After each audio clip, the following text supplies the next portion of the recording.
Well, hello there, and welcome again to Gene and Roger Talk Movies. I'm Roger, Yeah, I'm Gene. and Yeah, good morning. Gene is here as well. No Jamie, No kids. because today we are dealing with George Romero's Night of the Living Dead, released October 1st, 1968. So we're dealing with a movie that's over 1968. 50 years old and still packs quite a punch. Oh, yeah. Gene, initial thoughts on Night of the Living Dead? Well, Night of the Living Dead. I mean, how many zombie movies have you seen, right? 2000, Oh, well, and they went through a million. resurgent recently, Yeah, right? so there've been a lot of zombie. This genre has been, it's been hammered over our heads quite a bit, I would say. But this is 1968. Zombies were, what, maybe new to us, I guess? I don't know. Well, But George Romero is credited as kind of being the father of the modern zombie film. right, I was reading a Hollywood Reporter article about this movie, before we started, and there are references that there were earlier um, zombie movies, particularly some done long ago, even like in the 30s and stuff. Yeah, Well, right, Bela Lugosi did a very famous one called White Zombie, but it right, was kind of the old school Haitian voodoo type things and not right, this Living Dead thing. right, right. So, first thoughts though, I think though, is the movie is it's what's the first thing that hits you right off the top of the head is that it doesn't seem to be shot in very high quality using high quality equipment. It's certainly black and white, but then even the quality of the black and white is somewhat grainy. This looks like maybe like old newsreel footage. Maybe that was done on purpose, but it definitely has that kind of feel. And so it definitely seems like it's something that maybe is kind of maybe not even a movie, but more like a historical accounting, like in the 1960s. You would turn on your TV and there'd be, the CBS Evening News and stuff, and probably a lot of that was in black and white. So it seemed like that, rather than going to a movie today and everything. The cinematography is fantastic and the sound is, impeccable. But no, this is definitely a throwback. Again, Right. Roger, I don't know if that was a purposeful decision, but Well, you just notice it right away. yeah, and I'm glad you pointed that out. Many others have noticed that too. And obviously, this is an extremely low budget film. And Gene, you're probably dead on. The film stock itself probably was not of the highest quality, but the the point you were making is, yeah, people were turning on their TV. What were they seeing? They were seeing Walter Cronkite talking Right, about Vietnam, and you saw footage similar to what this movie looks like, real grainy right, and just the way the camera's moving and the editing is kind of different. And so I love the fact that you pointed that out because, yeah, I agree. This movie has a different feel to it just visually. right. And it came out in 1968. And I've heard commentators say that that particular year, 1968, was a monumental year in the history of the American experiment, if you want to call it that. But I mean, outside of at the beginning of the Civil War, 1861, or yeah, 1861. But 1968, it was a huge year. It saw the monumental upheaval in the American society. The assassinations of Robert Kennedy and Martin Luther King. And then in Vietnam, which it's in itself was a huge turmoil for America. But in 1968 saw the Vietnamese launch their Tet Lunar Year offensive. And Walter Cronkite, this quote unquote, I guess it seemed like at the time maybe like the grandfather of America. Right. He famously going on TV and saying that the Vietnam War is not winnable. Mm-hmm. So it's just 1968. It's just a huge year in American history. And then all of a sudden this movie comes out. And it just really seems to hammer. And again, I read a little of a Hollywood Reporter, to kind of get some more background on the movie. And it just the placement of Ben as the protagonist, and Ben is a black man, that he is the main character in this movie, is brings up a lot of issues. You know, it's certainly 1960s, 1968 is certainly a racially charged time after the death of Martin Luther King. There were riots, so many riots all across America. And so that Ben being a black man, you know, is the lead role in this movie. This is pretty big in what happens to him as the movie progresses. Yeah, it's big stuff. And I'm glad you brought that up as well, because horror movies often reflect the mood and the feeling of society at the time. And there's tons of examples of the trajectory of how horror movies present themselves and the mood of the country.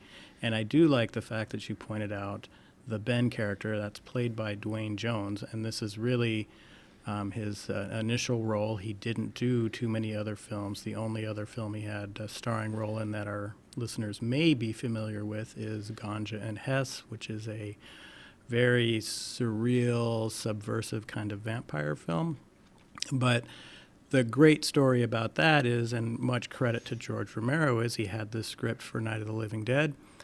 The characters were not necessarily identified as white or African American or Asian or what have you. And Dwayne Jones comes in and kind of knocks it out of the park as far as the audition goes. And so Romero was like, yeah, you're my leading man for this. And I also read a thing that Dwayne Jones, being the lead in this film, in a role that was not written for an African American character, he was the first African American to basically take a role like that, where it wasn't specifically designed for an African American. It could have been any racial ethnicity, and he got that role, and he does a phenomenal job. Phenomenal job. Yeah. Ben carries this movie for sure. Yeah, Mm-hmm. and because at the beginning of the movie, it starts with Johnny and Barbara, their brothers and sisters, and they're going to a graveyard, and they had to drive quite a ways. Yeah, 3 hours. Yeah, to put some flowers on their father's grave, and so in the beginning, and then they encounter the zombie in the graveyard, and then Johnny doesn't seem to make it. But anyway, and Barbara is then fleeing this zombie, and you kind of. It's all about Barbara. The movie is all about Barbara for a while, actually. And then all of a sudden Ben appears, and then Barbara fades into the background, and it becomes Ben's movie. So I thought it was really interesting how the shift happened there.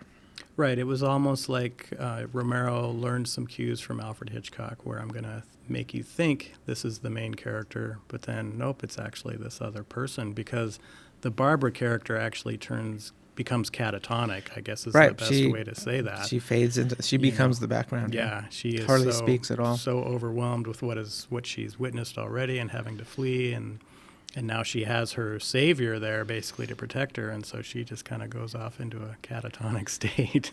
Right. Yeah. But the other thing to point out about this film too is, while it is considered the first modern zombie film, zombie is never mentioned in this movie.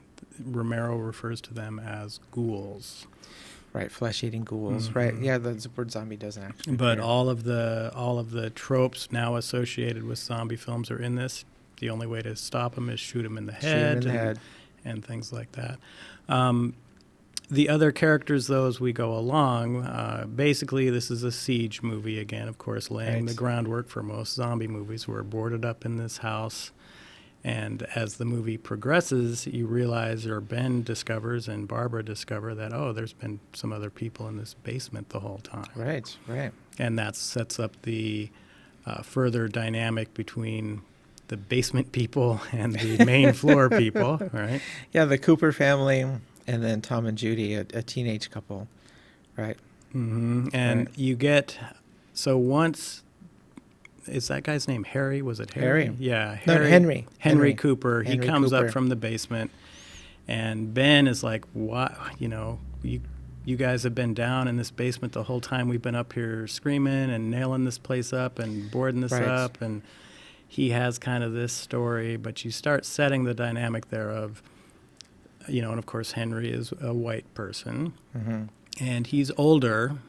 He's probably, Not too much older. but he's probably like 40, 40. something, right? He's got his Definitely wife in the 40s. basement as well. Right. They got a little girl. Their daughter who has been injured somehow. They don't specify what the injury Not is till at this later. point. And then there's another kind of teen couple down there, Yeah. you know, Tom maybe and Judy. 19, 18, whatever. Yeah. Early 20s. And so you have this dynamic of an older person, the teens, you have the African-American fellow, Ben, you have the catatonic blonde lady Barbara. as well, Barbara, Yeah, and they start fighting each other immediately. immediately. Like Ben just really goes after Henry Cooper. Just that. What have you been doing? You know, I've been working up here in the office, trying to work his tail off, hammering over all the windows and the doors, and then this guy comes up and he's just hanging out in the basement.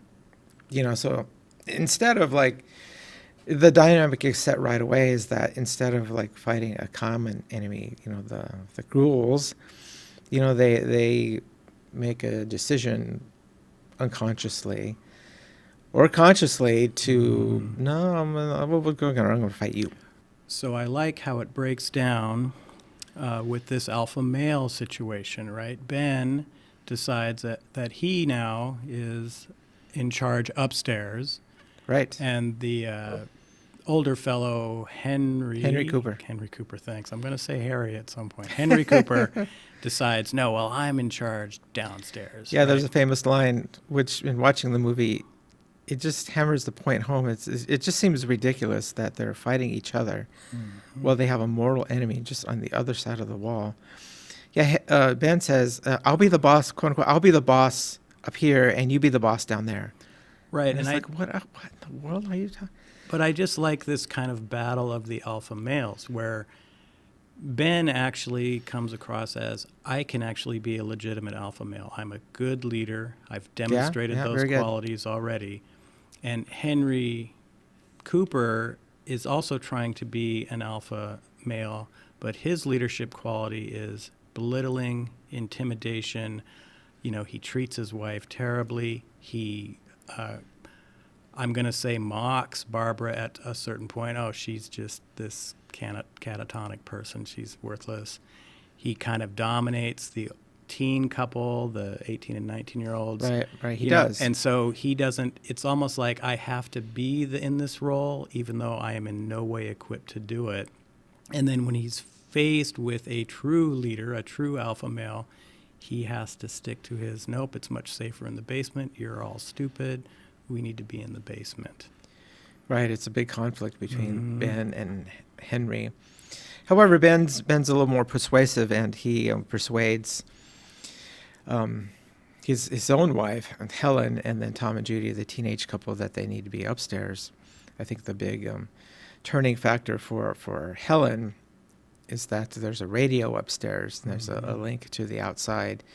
And so, I don't know, you kind of want to put yourself in that situation. So when watching the movie, I was thinking, well, what would I do? You know, it's like, would I go upstairs or downstairs? I don't know. I kind of think the radio would be a big thing for me, because the radio, just hearing somebody else's voice, hearing some calm voice, and just being able to gain information and not be in the unknown is a big deal. And so for me, I think I'd be an upstairs guy.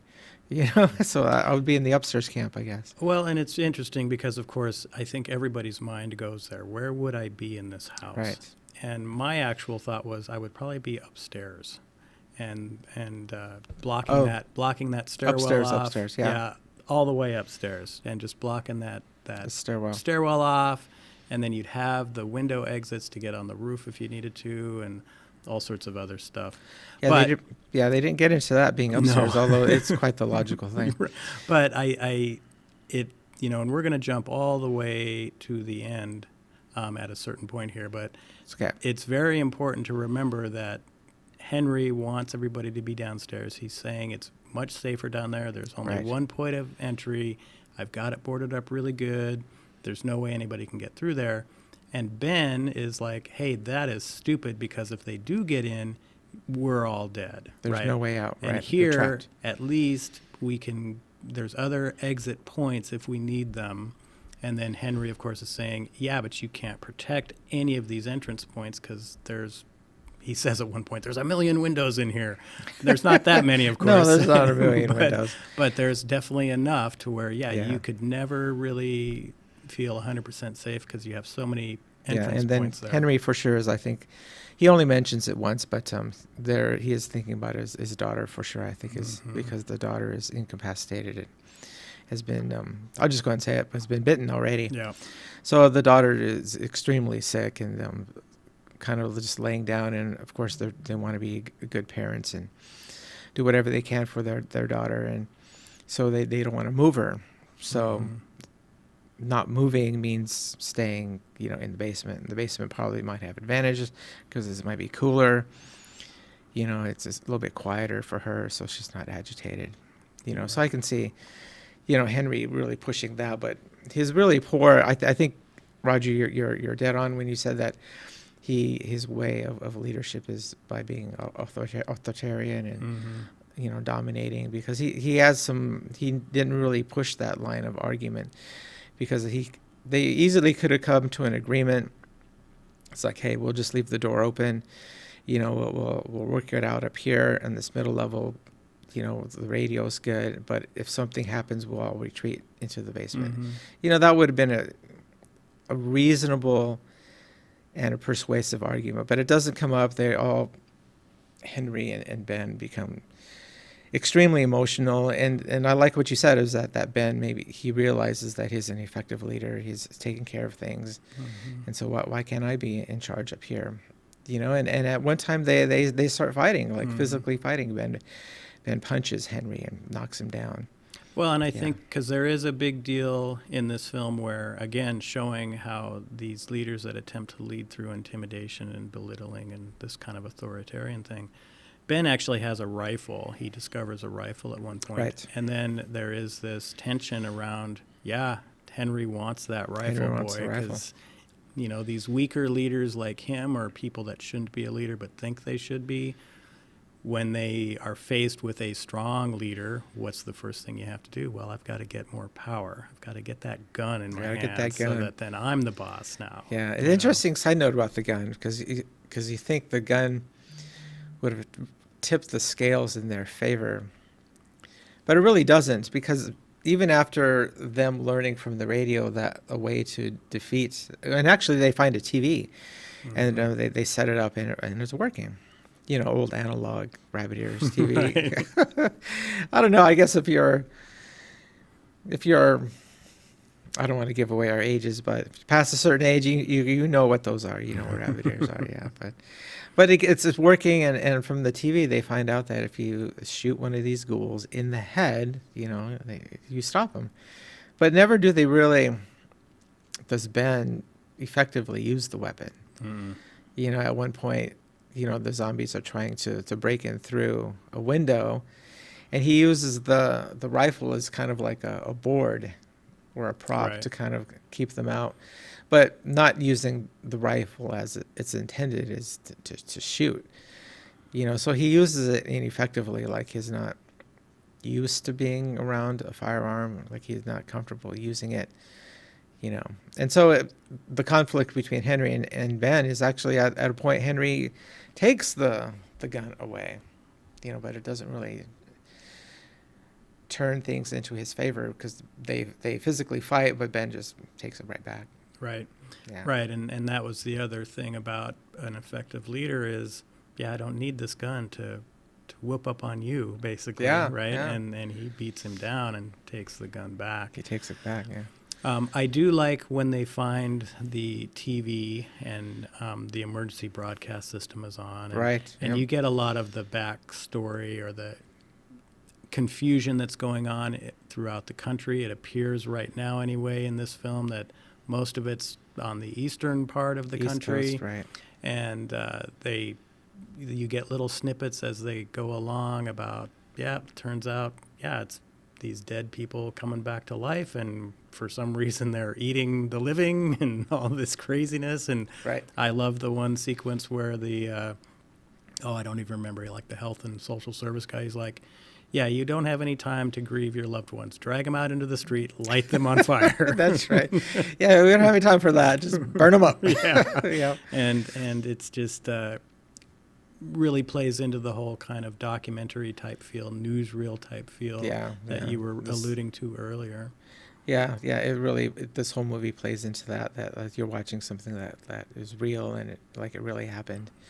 Yeah, so it's definitely an appeal of this movie, and certainly the movie is locked in its time, but it having that newsreel kind of feel makes the movie, timeless. You can hear we're watching it in 2022, and it's still great and still a good Right. movie, Oh, yeah. because in a way it's like it's a time capsule.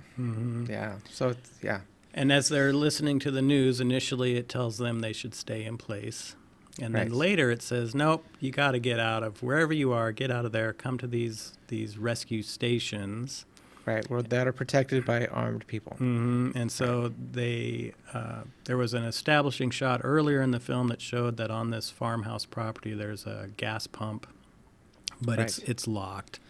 And so they decide to devise this plan because Ben drove up in his stolen vehicle, basically, because Right. he's like, yeah, I just had to get out. He relays this really great backstory to Barbara as to how he got to the farm, and that's a really good sequence there, which also shows how quality an actor Dwayne Jones was. Yes.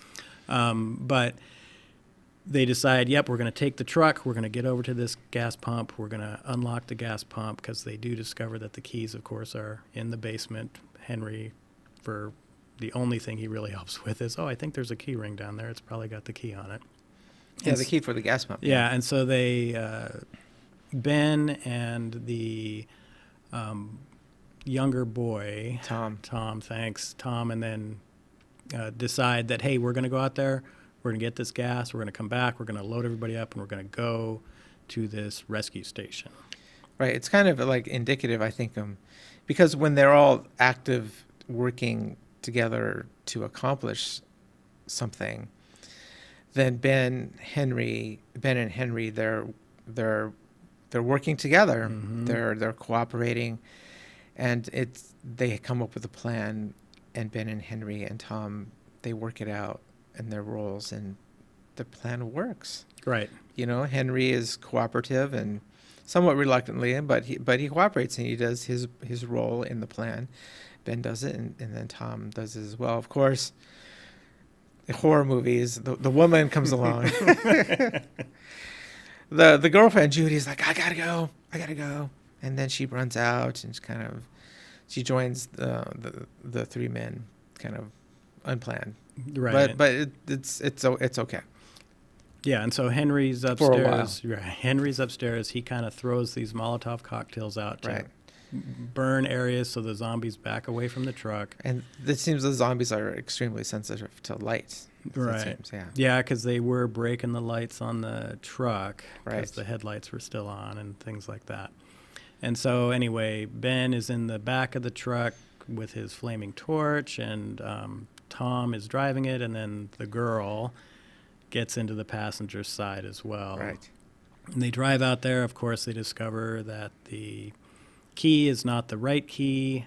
Ben immediately takes charge, just shoots that lock off that gas pump. Right. Shooting at a gas pump. Yeah. Yeah, I thought about that, yeah. Well, but it works. It's okay. It unlocks works, it. and I think you've got these zombies coming for you, and yep, you got to just take drastic measures. So I'm gonna. But it works. Yeah.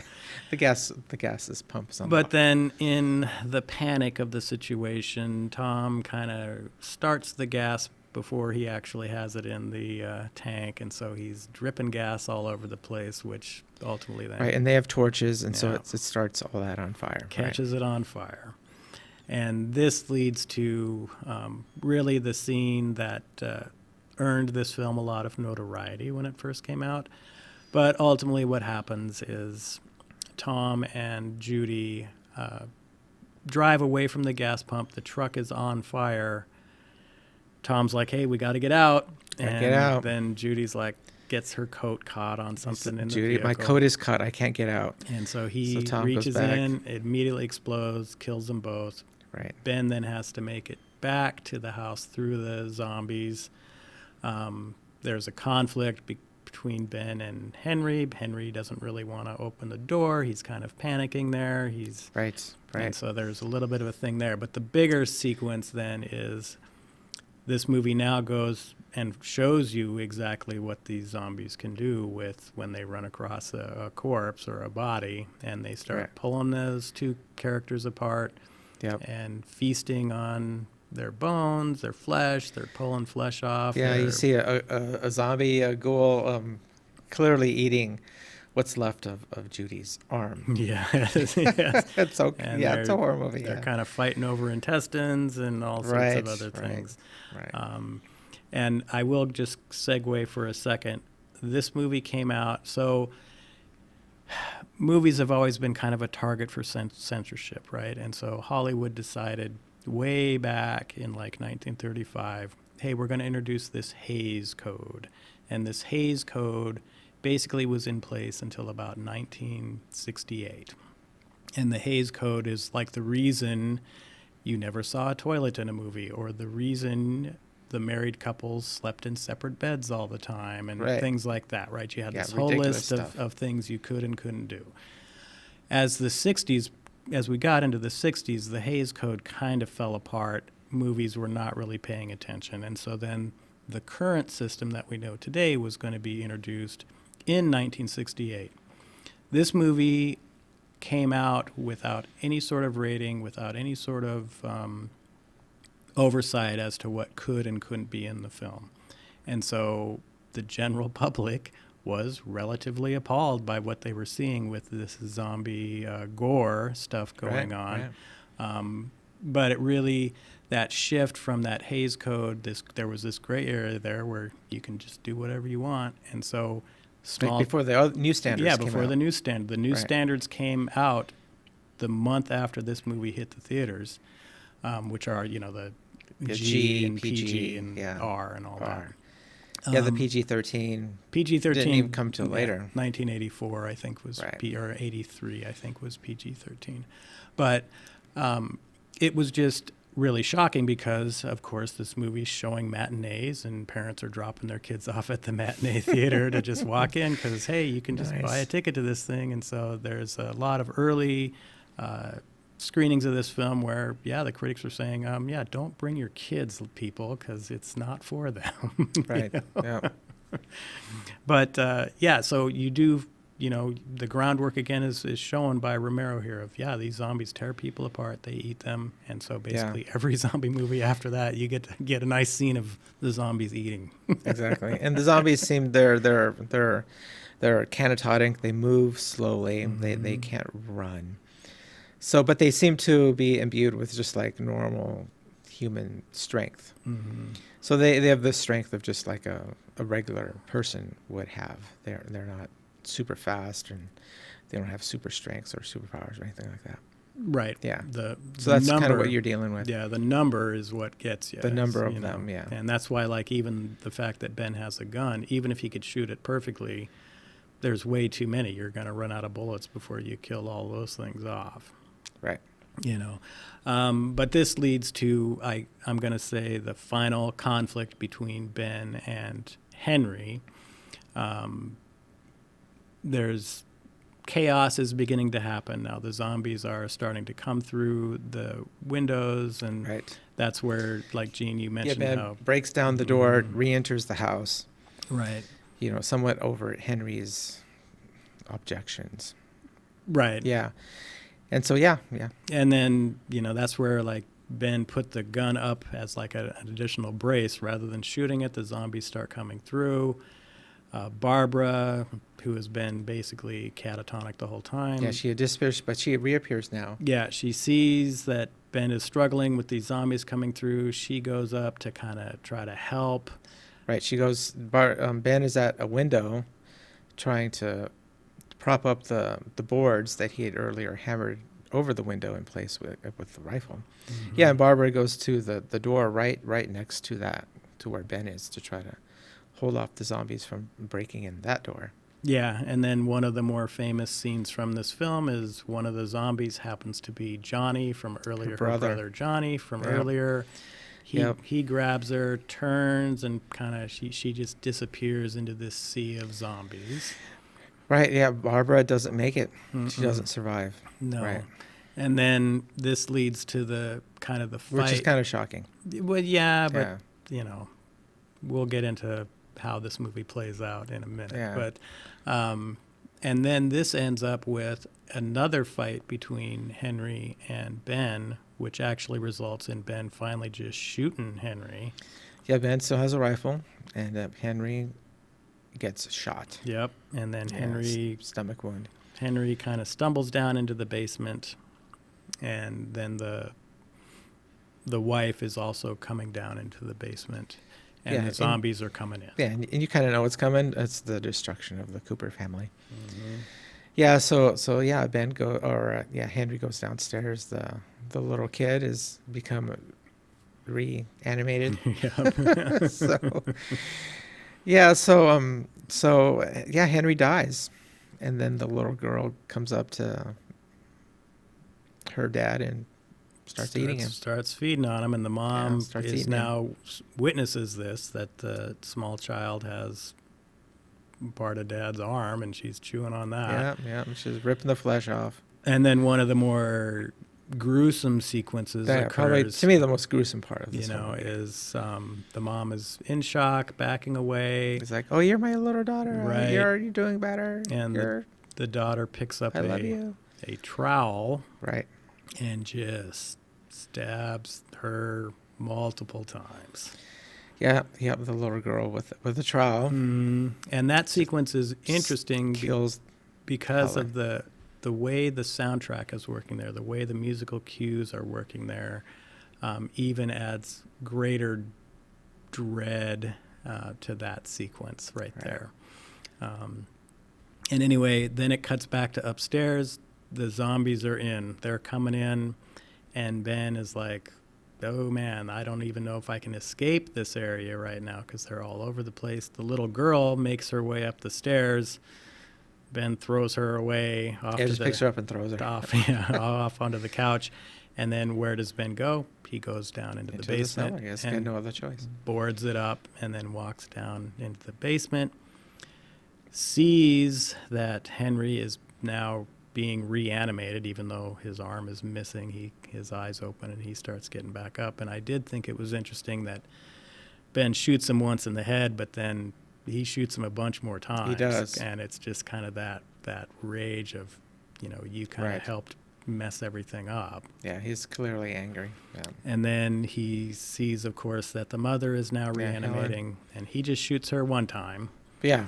Right. And then the film, you just see him in the basement, and you hear the zombies milling about upstairs. The film cuts back to the zombies milling about a few times, and then the scene kind of fades, and then we go to a whole new scene. Yeah, now it's morning. Yeah, time passes. Seems the zombies, they don't hear anything. You don't know what's going on there, but the zombies become disinterested in what's happening, and so they kind of move on. And so the day comes, and yeah, there's these groups of armed riflemen who've been going around, and there's quite a lot of video footage of this one particular group, and they have rifles, and they go around, and they're just shooting the zombies. Yep, they're cleaning it up. Cleaning it up, yeah. And they're moving towards, there's like National Guard is available now, and so they're trying to move through this area to get to the main connection point where they're going to keep moving forward with the National Guard. And so there's a lot of sequences of them shooting zombies, and then the leader, the sheriff or whatever he is, he's like, okay, well, there's a house. We better go over there and check that out. We got to check out that house. And so there's a great scene where they walk by the burnt wreckage of the truck, which I really like, where, Yes. and they're like, oh, it must have been a barbecue happening here. Yeah, I think they said something about a cookout. Yeah. It's just And like, anyway, so it cuts back to Ben, and he's like hearing the shooting now, and he's like, oh, man, maybe I'm being rescued yeah, here. I'm going to get rescued. So he goes up to the stairs, he undoes all the doors. Yeah, because he doesn't hear any zombie activity anymore. It's quiet. And gets out into the main floor there, looks out the window, kind of sees that the militia is coming. Hey, yay, I'm going to be Right. saved. And then it cuts back to, oh, there's one. Get him right in the eyes there. Chet Yeah, or one of whatever the- that guy's name is. One of the white militia Yeah. men, and they're all white. Yeah, Mhm. and they all with guns, and yeah, one of them just sees a shadowy figure inside the house, and so they're just, you know, in their defense though, they are going around shooting zombies. So of Mhm. course, what does he think? It's a zombie in Yeah. there, and so he shoots him. Shoots him and kills him. And then But it's Ben. it's Ben. Yeah. Yeah, Ben. So none of the people who were in the house survived. They all died. Yeah, Mhm. Barbara, Ben, all the Cooper family, Tom and Judy, they all died. Right, and it's interesting because the distributors of this film actually wanted Romero to change that ending. And again, one of the reasons Romero is a revered director, he has passed on, of course, but is, nope, that's my movie. That's what it is. There's no change Yeah. in that ending. There's no happy Hollywood ending. And I Good think for him. I don't know. And I think part of it too is, and you'll see this from Romero. I mean, obviously the sequel, Dawn of the Dead, is just a revered classic. But all of his zombie movies always have these social commentaries and things like that in there. And it's like, this is the movie I'm making, and this is the movie you have to release. And Yeah. you know, again, going back to America's mood at the time. Yeah. Yep, you've got Vietnam going on. You've got a lot of this where the little guy just doesn't have, you know, we're up against this big corporate machine or this Yeah, and it's- that. And Yeah, Martin Luther King is still the height of the civil rights era. Yeah, so there's a lot of turmoil within America, a lot of commentary about, you know, race, how race plays in this movie. mhm. Yeah, it's that Ben, even though all of his efforts, he worked so hard and he did really everything correctly Mhm. throughout this movie to try to guarantee not only his own survival, but survival of other people. But in spite of doing everything correctly, he still cannot win. Right. He still fails. Well, and He I can't- think it's like, in a way, he can't overcome the system. right. And the Hollywood Reporter article, he says in the end, the black man can't overcome America, Right. Right. And that's which is, yeah. definitely a point you can look at in this film for sure. But I do think another layered point is who actually was right. Oh, you're saying Henry? Well, because what did Ben ultimately have to do? He went into that basement, and Into you the know what? basement. The dang thing held. Had they all just stayed in the basement, none of them potentially would have died. So it's just Could they've amazing, all gone in the basement Yeah. at the beginning? you know, and Yeah. because that door held, and there would And have it been, didn't seem the zombies, after a while, with no stimulus, yeah, they moved on. right, and Right. and of course, hindsight is 20/20, of course, because who knows? Maybe the zombie siege continued for weeks and weeks and weeks. Right. But at the end of the day, no, that loser white guy was kind of right. He was the right one. Yeah, looking back though, what would I have done? Back to what we were just talking about a little bit Mhm. ago. I don't know. The appeal of the radio would for me, would have been a big one. Oh you know? yeah, And then it just, I think something crazy happening like that, just as long. And again, the theme is that it just, if you're working and you're doing something together that makes the time pass, and yeah, then it just, you're doing something productive, and it takes away the massive anxiety and the fear. So yeah, again, going back to what I would have done, I would have, boarded up the middle area. Mhm. Yeah. Oh, But then- you wouldn't have got me down in that basement. No way. I know, it's just No. too, it's just Mm-mm. too passive. Yeah. Because then you're there in the basement, it's just quiet, you and your fears, and Mhm. yeah, that's well, not- and just still the idea of if the zombies got through there, it's over. There's nothing more you can do. You know. right. There's no way out. So Okay. yeah, definitely not. And then I do like the last sequence of the film. Ben has been killed, and then it kind of goes to these still photos. Right, yeah, the movie actually ends. Yeah, it goes to a bunch of still Mhm. photos. Like if you're looking at some Ken Burns Civil War documentary, and it's just still photos. Yeah, and you're just watching that. Music's Mhm. overlaid with that. Yep, and just showing how they're dragging Ben's corpse onto the fire, with and meat hooks. Mhm. Gosh. And then the very last moment of the film is them lighting the bonfire, and the bonfire is burning, and then the movie just stops. Yeah, and you can see human body parts in the fire. Yep, It's and pretty- I pretty- really pretty do gruesome. like that fire sequence right at the end because, yeah, human body parts in there, and that's just, again, another commentary on this is the mood of our society right now, Yeah. you know. But a great film. Obviously, most of our listeners, I'm sure, have seen this more than once. The one thing to talk about with this film, though, is it was immediately in the public domain upon its release because there was a copyright laws used to be much more archaic than they are now. And so this film was originally titled Night of Anubis, and then it was Night of the Flesh Eaters, and then it was the title we know now, Night of the Living Dead. But the distributor who released it to all the theaters as Night of the Living Dead did not put a copyright notice on that thing. So it was immediately in public domain. And Right. the reason I'm mentioning this, If I just throw in go really ahead. fast, is like I pulled this, from my Apple Plus account, and usually we have to pay a small fee to rent it. But pulled it up on Apple Plus, and boom, it was just available to watch for free. right, and that's my point, is Right. if you haven't seen the film, you need to be careful with how you watch it. There is, and the most egregious problem with this one is the film is called The 30th Anniversary. Do not watch the 30th anniversary version of Night of the Living Dead.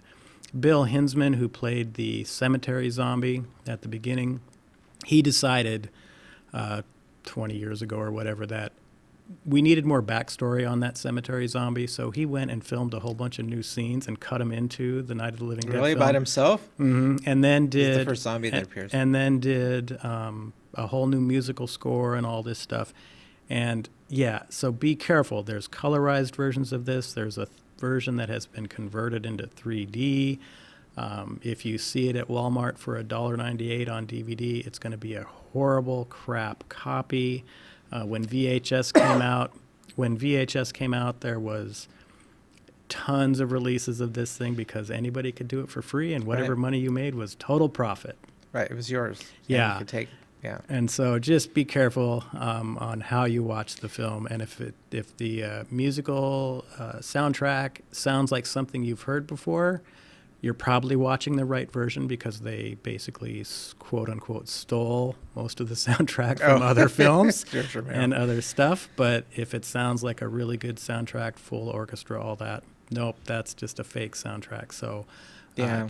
anyway, be it's very black careful. and white. It's Mhm. grainy. The Yeah. movie starts with Johnny and Barbara in a car. Yeah. Yeah. That's the one. Although yeah, I good will. point. That is a good point yeah. because there are so many remakes out there. It'd be easy to watch the remake and think that you're watching the original, Right, it's just which you're not, and then you're going to walk away from this with a totally jaded view. Yeah, just be careful of how you watch it. There was an actual remake in 1990 of this film done with George Romero's cooperation, directed by Tom Savini, who we all know and love. That film is just fine, but just be careful of which version of Night of the Living Dead you watch, because there's a lot of bad copies out there. Yeah, 1968. You It's know. called Night of the Living Dead. Yeah, Just that. and if Elite Entertainment has a really good copy of it, Criterion Collection has a really good copy of it. I'm sure the Apple Plus one was a legit version of it. Oh yeah, it was. The only one to really be careful with is the 30th anniversary edition, because there's 15 minutes or so of additional scenes added, and it's like, that's not supposed to be in there. Well, it's funny that the cemetery zombie. Well, he has to put a backstory about him. Yeah, he felt it was vitally important that we had It's this. not. It's just a zombie. It's just one of the horde. Yeah. But George Romero, of course, went on to do, Dawn of the Dead, which is the sequel to this, which is amazing. Day of the Dead, Land of the Dead, which I'm not going to call amazing, but it's certainly fun to watch because they have A lot of dead movies. Dennis Hopper in there. Survival of the Dead and Diary of the Dead. Those are the movies that make up Romero's complete Night of the Living Dead stuff. But Okay. Romero also did Creepshow, Martin, which is a classic, The Crazies, which is great. So beloved director in horror, and Night of the Living Dead was his start, and it was great. All right. Yeah. So, Yeah, it's a good movie. Yeah. Any final thoughts, Gene? The movie's not very long. Yeah, again, it's public domain. Amazon Prime, it just pulled up for free. Yeah, yeah. So, yeah, watch it. It's good stuff. You can watch it on YouTube for free. Yeah, watch it. You know, Yeah, it's just, yeah. it's Just make everywhere. sure you're watching the correct version. Like Yeah. you said, thanks, Roger. And yeah, just come up and try to think deeply about this movie. You know, think about what was happening in 1968. You know, again, gotta say, we'll do as even though it was 68. Are we really so far removed from all of that?